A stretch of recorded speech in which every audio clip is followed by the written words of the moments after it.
The first day, seeing an actor in costume on set, embodying the character was crazy. My lead actor, Finn, actually came up to me on the last day of shooting and he said, "I feel like one of your drawings come to life."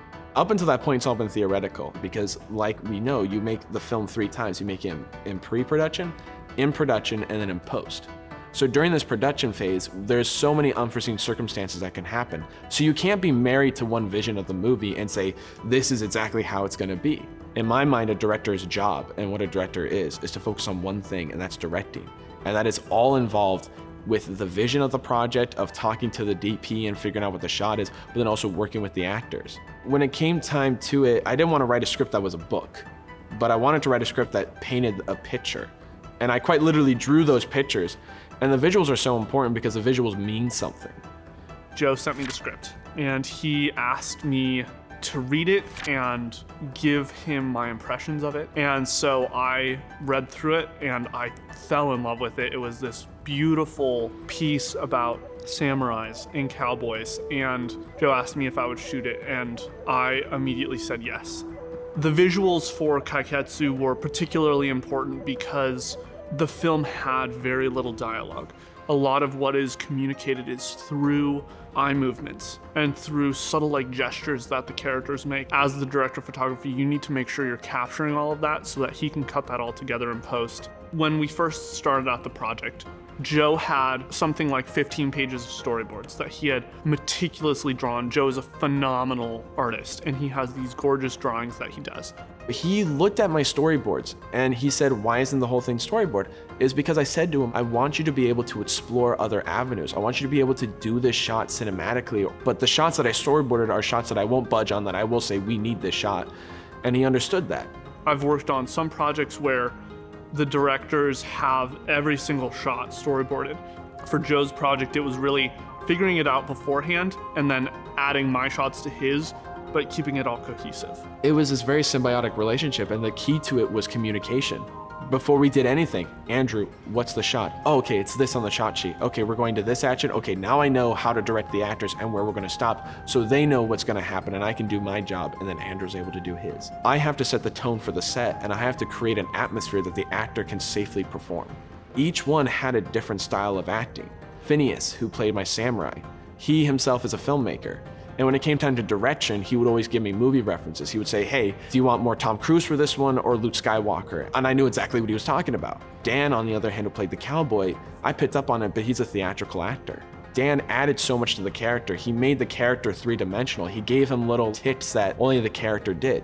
So for example, at one point when the character is this menacing psychopath who kills somebody, he whistles "Mary Had a Little Lamb." That's not in the script, but he added that to the character, and personally I think it worked. And then there's another actor, Anthony, who played the master. And one of my favorite directions I gave to him, he saw that I was directing Finn through movie references, so he tried to get me to do the same thing. We said, okay, you begin with Gandalf and then you turn into Bruce Wayne. And it may not make sense now, but in regards to the actor, it gives you a frame of reference, especially if you watch a lot of movies. Rachael was a phenomenal AD because I didn't have to worry about anything.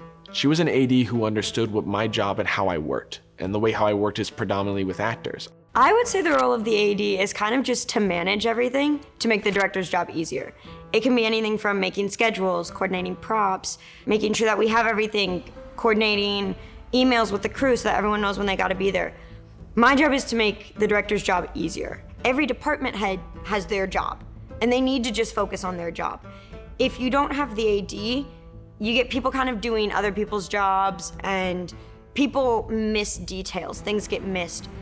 I think it's so much easier to make the hard decisions when you believe in the crew and when you believe in the project. I believed in each of our department heads, between Kian and Emmanuel and having Marilyn and Charlie and everyone who's been on this project. I believed in them 100%.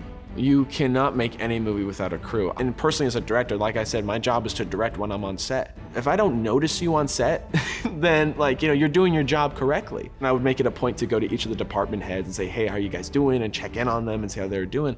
And it's impossible to make this movie without them. You don't usually get a student film that's this stunt heavy. I mean, we had extras that had to have weapons, so we had to do safety on everything.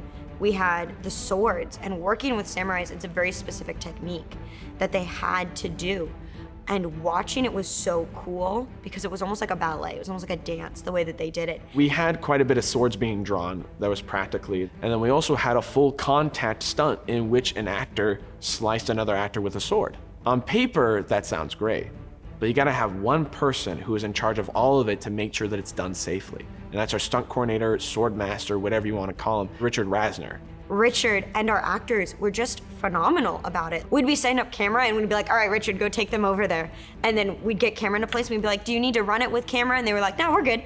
When it came time to just drawing the sword safely and accurately, he worked with the actors to the point to where Finn drawing a sword is so lightning fast on camera that we might actually have to slow it down.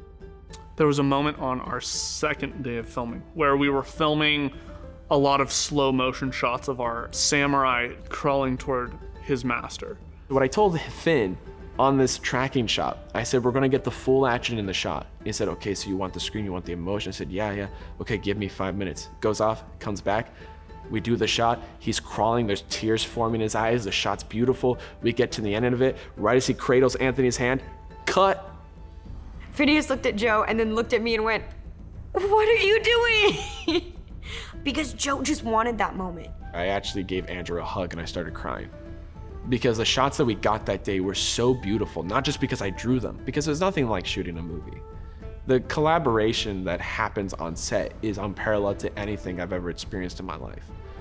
But the fact that there was a team of people, actors, everyone included, that said this movie is worth making, and the fact that people remotely had faith in me to say, yes, we'd work with you. Hopefully a student can watch this movie and not sell themselves short and think to themselves, oh, I can't tell this story because it's too ambitious.